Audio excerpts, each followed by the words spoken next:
तो हमारे पास चैप्टर 8 में सी के हवाले से जब हम डिस्कशंस कर रहे थे हमने उसका बेसिक स्ट्रक्चर उसके सिंटैक्स के बारे में कुछ चीज़ें जो हैं वो पढ़ चुके हैं हम लोग। अब कल हमने उसके कैरेक्टर्स के बारे में डिस्कस किया था कि सी लैंग्वेज के कैरेक्टर्स क्या होते हैं, कैसे काम करती है। तो सी लैंग्वेज की हमने हिस्ट्री देखी थी। आज हम एक अपना लॉन्ग क्वेश्चन देख रहे हैं, how would you steps of C for execution. आपके पास पेज 174 पे क्वेश्चन होगा, what necessary steps are taken to prepare a C program for execution, explain with diagram.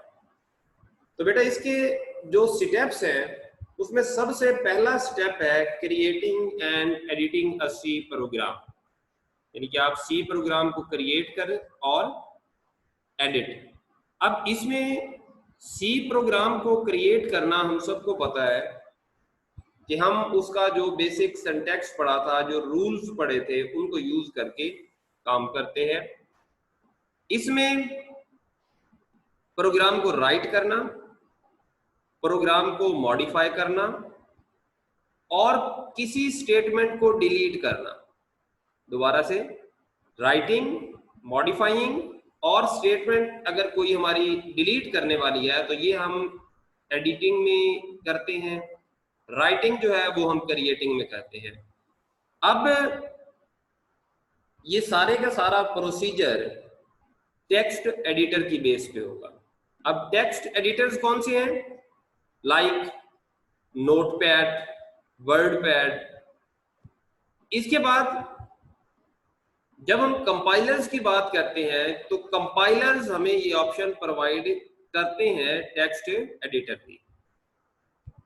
आपकी book page 175 creating and editing C program, दोबारा बता रहा हूं कि क्रिएटिंग और एडिटिंग के अंदर नया प्रोग्राम लिखना, उसे मॉडिफाई करना या किसी स्टेटमेंट को डिलीट करना, और ये सारे के सारे प्रोसीजर्स परफॉर्म होते हैं आपके टेक्स्ट एडिटर से।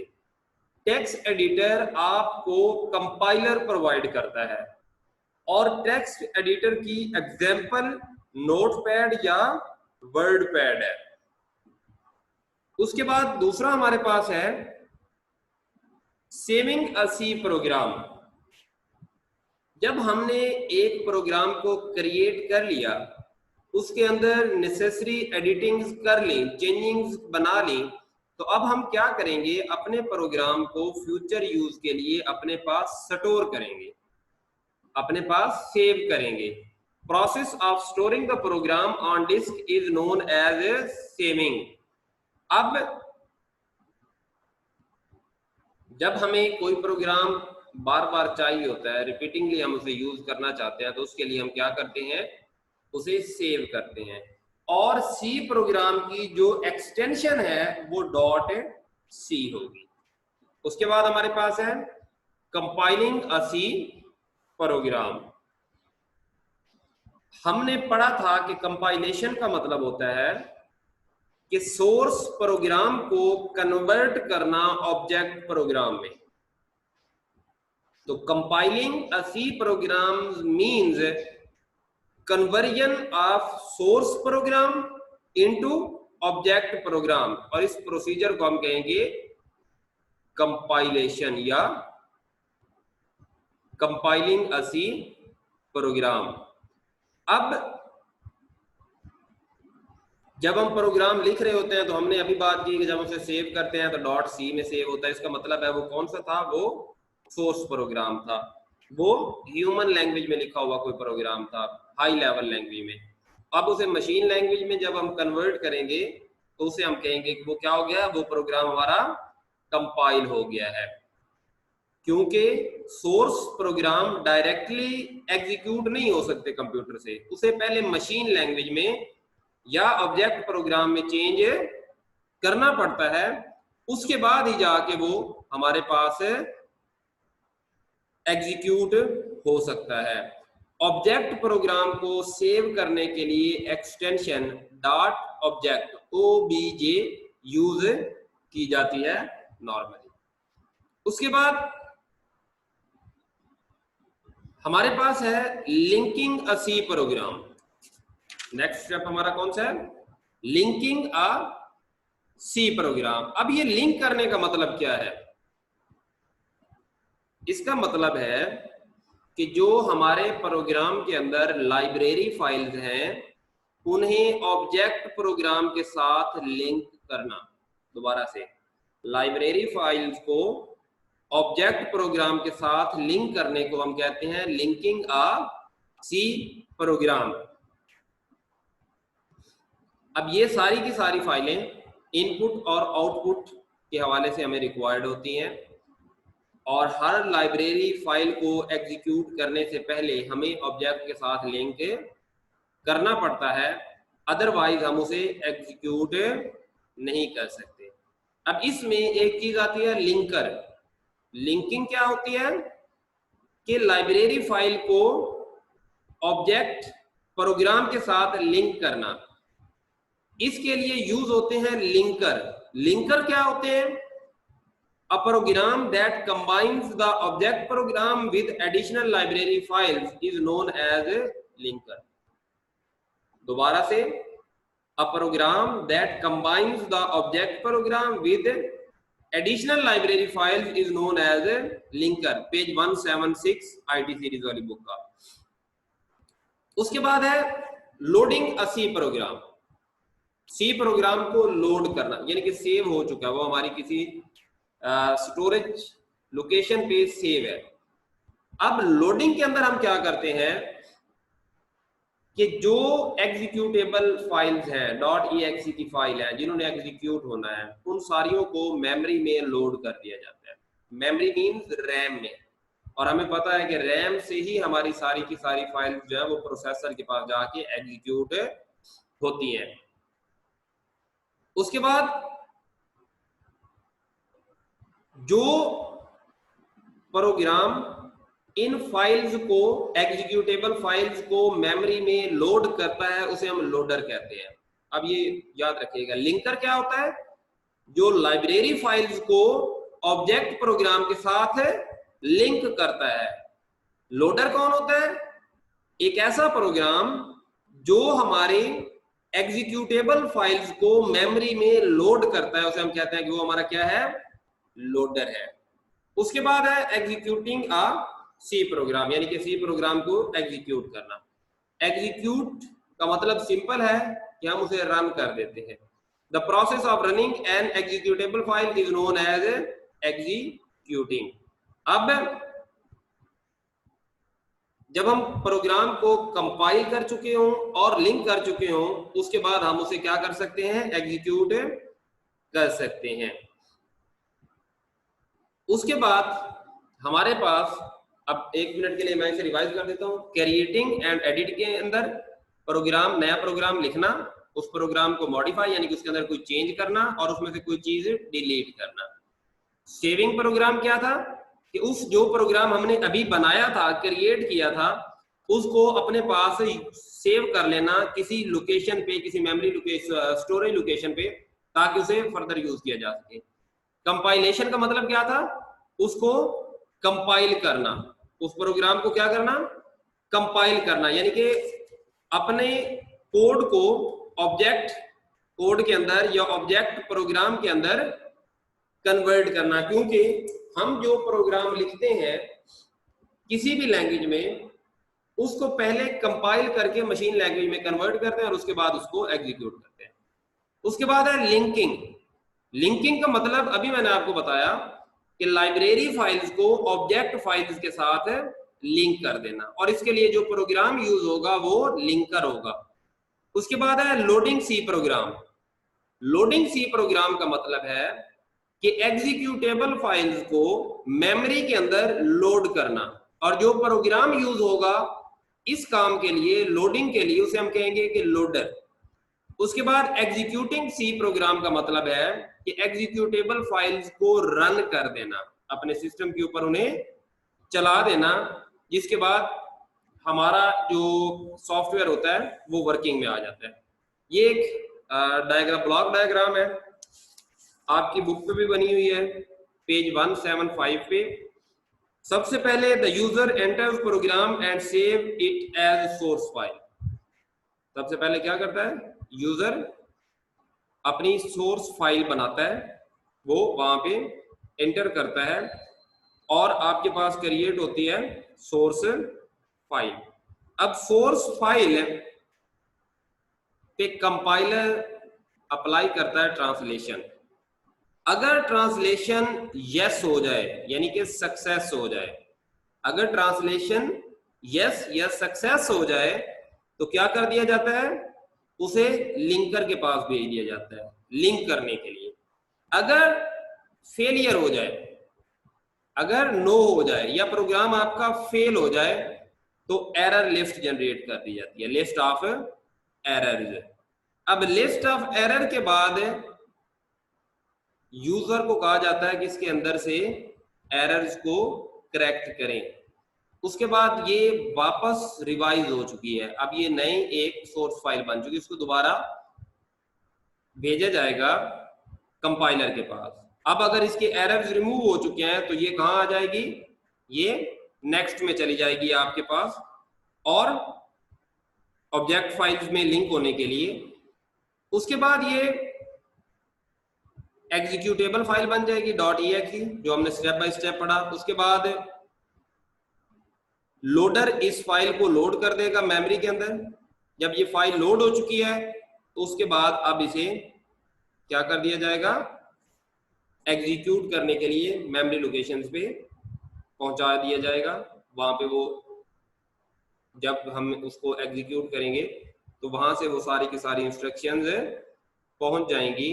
ये अगर जब हम लिंक करते हैं ना, तो अगर हमारे पास कोई और ऑब्जेक्ट फाइल पड़ी है जिसे हम लिंक करना चाहते हैं तो यो यहाँ से हम लिंक करते हैं जब हमारे पास ऑब्जेक्ट फाइल बन चुकी होती है। उसके बाद हम अदर फाइल्स जो है उन्हें लिंक करने के लिए यूज करते हैं, जो ऑब्जेक्ट फाइल हमारे पास पड़ी होती हैं।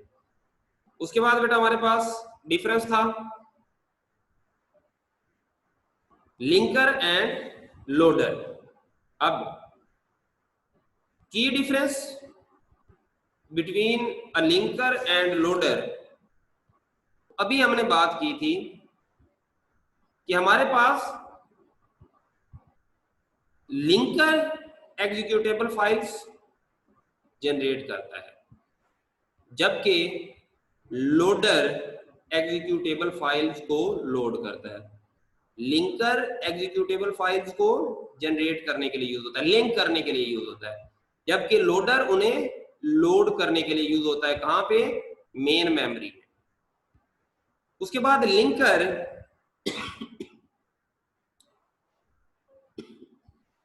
ऑब्जेक्ट मॉड्यूल को रिसीव करता है जो असेंबलर ने क्रिएट किया होता है, जबकि लोडर एग्जीक्यूटेबल मॉड्यूल को एक्सेप्ट करता है या इनपुट के तौर पर लेता है या इनटेक करता है जो कि लिंकर ने बनाए होते हैं। लिंकर किसे इनटेक करता है, ऑब्जेक्ट मॉलिक्यूल को, और लोडर किसे इनटेक करता है, एग्जीक्यूटेबल मॉड्यूल को। उसके बाद linker combines all object module of a program to generate executable module. ये बात हम पहले भी पढ़ चुके हैं।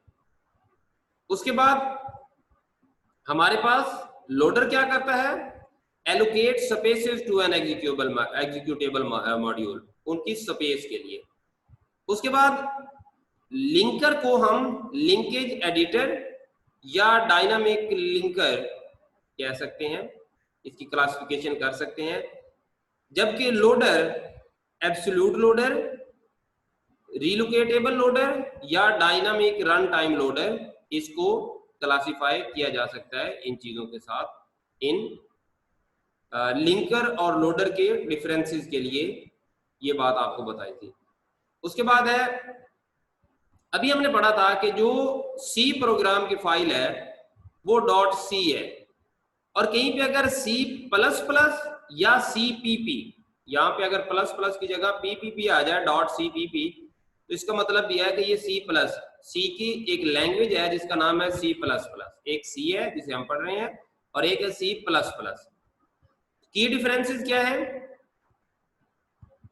सबसे पहले देखें, C is a procedural oriented language, ये सी है, डॉट सी। जबकि C plus plus object oriented programming, ये एक सब्जेक्ट भी है ऊप का, ऑब्जेक्ट ओरिएंटेड प्रोग्रामिंग, जिसको हम सी प्लस प्लस के साथ भी अंडरस्टैंड करते हैं अपनी बैचलर क्लासेस में। उसके बाद अगेन सी की बात करते हैं। सी सपोर्ट्स ओनली पॉइंटर्स, सी जो है वो पॉइंटर्स को सपोर्ट करती है, जबकि सी प्लस प्लस पॉइंटर्स के साथ रेफरेंसेस को भी क्या करती है? सपोर्ट करती है। अब सी के अंदर आपको परमिशन नहीं होती फंक्शन ओवरलोडिंग यूज करने की, यानी कि सी आपको अलाउ नहीं करती फंक्शन ओवरलोडिंग यूज करने के लिए, जबकि सी प्लस प्लस आपको फंक्शन ओवरलोडिंग की परमिशन देती है। सी आपको परमिट नहीं करती, जबकि सी प्लस प्लस आपको परमिट करती है। सी जो है ये बिल्ट इन डाटा टाइप्स को सपोर्ट करती है, जबकि सी प्लस प्लस के अंदर बिल्ट इन के अलावा यूजर डिफाइंड डाटा टाइप्स का ऑप्शन भी मौजूद होता है। सी सिर्फ और सिर्फ बिल्ट इन डाटा टाइप्स को सपोर्ट करती है, जबकि सी प्लस प्लस के अंदर यूजर डिफाइन का ऑप्शन मौजूद होता है। अब सी की जो अप्रोच है प्रोग्रामिंग की, वो टॉप टू डाउन है। वो क्या है? टॉप डाउन, जबकि सी प्लस प्लस की बॉटम अप है। अब ये इन दोनों के डिफरेंसेस हैं, की डिफरेंस याद रखिएगा, आप इसको टेबल भी बना सकते हैं। उसके बाद C scan and print are used for standard input output. C के अंदर प्रिंट एफ या स्कैन ये यूज होते हैं इनपुट और आउटपुट के लिए, यानी कि स्कैन इनपुट और प्रिंट एफ आउटपुट, जबकि सी प्लस प्लस में सी इन और सी आउट को यूज किया जाता है। सी इन फॉर इनपुट और सी आउट फॉर आउटपुट। तो ये इन दोनों के मेजर डिफरेंसेस थे जिनकी हम अभी बात कर रहे थे। उसके बाद basic structure of C program, बड़ा सिंपल सा स्ट्रक्चर है सी प्रोग्राम का। पेज 177 पे आप अगर देखें तो आपके पास ये अभी हम 176 की बात कर रहे थे, डॉट सी पीपी जो फाइल है हमारी सी और सी प्लस प्लस की। उसके बाद हमारे पास एक क्वेश्चन है 177 पे, briefly describe the basic structure of a program. तो बेसिक स्ट्रक्चर ऑफ प्रोग्राम का क्या मतलब है? The format of writing a C program is called structure of C program. ये डेफिनेशन याद रखिएगा। The format of writing a C program is called structure of C program. अब इसका structure बहुत ज्यादा फ्लेक्सिबल है, ये लैंग्वेज पावर को इंक्रीज करता है, और इसके पार्ट्स, पहला प्री प्रोसेसर, दूसरा मेन फंक्शन, और लास्ट वन प्रोग्राम बॉडी। यानी कि इसके बेसिक कितने पार्ट्स हैं? 3 पार्ट्स हैं, और इन 3 पार्ट्स की ये यहाँ पे एक एग्जांपल है, ये देखें। Pre processor dot include studio dot H, ये इसके सिंटैक्स के अंदर जब हम कोई प्रोग्राम स्टार्ट करते हैं तो उसकी पहली लाइन होती है, ये प्री प्रोसेसर डायरेक्ट। उसके बाद मेन बॉडी, वॉइड मेन, और इसके बाद हम अपने प्रोग्राम की बॉडी जो है वो स्टार्ट करेंगे, जिसे हम कहते हैं प्रोग्राम बॉडी। इसके लिए ये याद रखिएगा कि ये ब्रैकेट्स ये इन स्टार्टिंग और एंडिंग पे कंपल्सरी होती है। ये प्रिंट एफ अभी हमने पढ़ा था कि आउटपुट के लिए प्रिंट एफ की कमांड होती है। हेलो वर्ल्ड, इन्वर्टेड कामास के अंदर जो चीज भी लिखी जाएगी उसको आपका कंपाइलर ट्रांसलेट या एग्जीक्यूट करने की बजाय एज इट इज आउटपुट कर देगा, वो एज इट इज आपको शो कर दी जाएगी। और ये यहाँ पे लास्ट में यूज हो रहा है सेमीकोलन। सेमीकोलन का मतलब होता है कि आपकी स्टेटमेंट एंड हो गई है, ये स्टेटमेंट टर्मिनेट करने के लिए यूज होते हैं, या दूसरे लफ्जों में स्टेटमेंट टर्मिनेटर्स के तौर पर ये यूज किए जाते हैं। उसके बाद बेटा हमारे पास प्रोसेसर डायरेक्टिव्स है, पेज 178 आपकी बुक का। अब प्रोसेसर डायरेक्टिव्स हमारे पास वो वाली इंस्ट्रक्शंस होती हैं जो प्री प्रोसेसर के लिए होती है। Preprocessor directives are instructions for the preprocessor. These instructions are written at the beginning of the program. प्रोग्राम जब स्टार्ट किया जाता है ना तो सबसे पहले उसकी इंस्ट्रक्शन लिखी जाती है कि उसने किस किस तरह से काम करना है, और हमेशा ये हैश सिंबल से यूज होंगी। अभी हमने जब इसका सिंटैक्स पढ़ा था तो आपको याद होगा, ये देखें, ये इंक्लूड, मैंने कहा था ये सबसे पहली लाइन होती है और इसका जो है वो हैश सिंबल से इसे स्टार्ट किया गया था, हैश टैग से इसको। तो ये माइंड में रखिएगा कि इसे हमेशा हैश सिंबल से स्टार्ट किया जाता है। किसे? प्री प्रोसेसर की जो डायरेक्टिव्स होती हैं, जो इंस्ट्रक्शंस होती हैं प्री प्रोसेसर के लिए, उन्हें। आफ्टर सिंबल हैश इंक्लूड और डिफाइन, हम इंक्लूड studio.h, ये इंक्लूड iostream, इंक्लूड conio.h, जो भी हम आगे अपनी फाइल्स टाइप बनाएंगे उसके अंदर या तो हम नॉर्मली इंक्लूड को यूज करेंगे, लेकिन डिफाइन को भी एज अ डायरेक्टिव यूज किया जा सकता है हैश के बाद। Preprocessor directives are also called compiler directive. ये एक्चुअल में जो हमारा कंपाइलर होता है उसे बता रहे होते हैं कि हमारा जो कोड है जो हमने लिखा है ऑब्जेक्ट कोड, उसको आपने किस तरह से हैंडल करना है, किस तरह से उसे डील करना है बेटा। ये हमारे पास थी चीजें सी के हवाले से। अब एक छोटा सा टॉपिक है हमारा steps for creating a C program, कि सी प्रोग्राम को क्रिएट कैसे किया जाता है, सी प्रोग्राम को स्टार्ट कैसे किया जाता है। तो बेटा सी प्रोग्राम को क्रिएट करना आपके लिए इंपॉर्टेंट हो सकता है। अभी हमने इसके ऊपर डिस्कशन भी अच्छी खासी की है कि उसके जो फंक्शंस हमने अभी बात की है, सबसे पहले उसको एडिट करना, क्रिएट करना, इसके बारे में डिस्कशन हो चुकी है। उसको सेव कैसे करना है, कंपाइल कैसे करना है, उसको लिंक कैसे करना है, लोड कैसे करना है, एग्जीक्यूट कैसे करना है, लिंकर क्या होता है, लोडर क्या होता है, ये सारी की सारी चीजें हम डिस्कस कर चुके हैं। और बेटा ये आपका एक लॉन्ग क्वेश्चन बनता है, तो इसलिए इसे काइंडली अच्छे से देखिएगा। अब ये देखें, ये वो डायग्राम है जिसके बारे में अभी मैंने आपको एक्सप्लेन किया है कि सबसे पहले यूजर प्रोग्राम, फिर सोर्स फाइल, उसके बाद कंपाइलर के पास आएगी ट्रांसलेट करने के लिए। अगर सक्सेस या यस होता है तो लिंकर के पास, अगर फेल होती है तो एरर लिस्ट के पास। तो बेटा ये आपका लॉन्ग के हवाले से क्वेश्चन है। मैंने आपको बताया कि आपकी बुक का पेज 175 है इस क्वेश्चन का।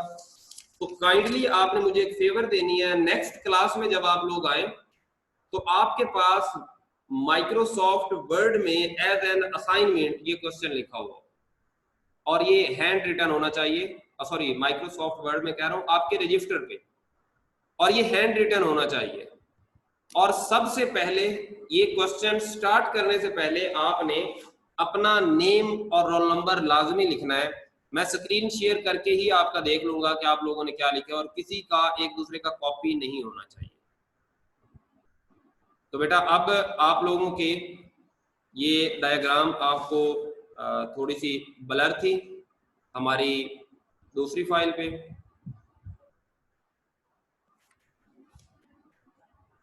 तो हम यहाँ पे इसे चेंज कर लेते हैं। जी बेटा अब मैं आपके सामने दोबारा से स्लाइड्स ओपन करूंगा, आपके अगर कोई क्वेश्चंस हो तो वो हम डिस्कस कर लेते हैं, उसके बाद इंशाल्लाह हम जो है वो अपना